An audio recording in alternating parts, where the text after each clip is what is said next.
შეხედეთ რომელი საათია და აი ამ ჩემო ვარგის ქმარს ჯერ კიდევ სძინავს. ვაიმე, ისეთი მთვრალი მოვიდა გუშინ, გადათხლეშილი. ვეკითხები, გრიგოლ, სად იყავი მეთქი? არ მიპასუხა. არა, უფრო სწორად ვერ მიპასუხა. ენას ვერ ატრიალებდა, პირში ისეთი მთვრალი იყო. არა, 3 საათია და ჯერ ისევ ლოგინში წევს და სძინავს და ფიქრობს, რომ სამსახურიდან არ გამოაგდებენ და გონია, რომ მარტო მაგას შეუძლია მიკი მაუსად მუშაობა მთელს ქალაქში. გრიგოლ!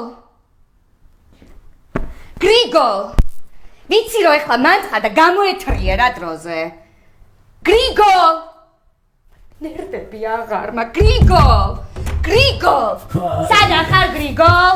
სად გახვედი ბიჭო? ვაიმე. რა გინდა? კანადაში რა გინდა? ვაიმე. ტატა. ძალიან გქო მაპატიე. მაპატიე, მეც აღარ ვისამ. ხოჭი როგორ მიყვარხარ? შენი დაცვალი. რა უნდა გაპატიო, ჩემი ქმარი ხარ? ნე, ხო. შენი ქმარი ვარ, ხო. მოიცა, სახლში ვარ ახლა მე? კი, სახლში ხარ? არა, მოიცა, აბა სად გეგონა თავი? ჰა? ტატა. ჰა. რა? აგიხსნი ყველაფერს რა.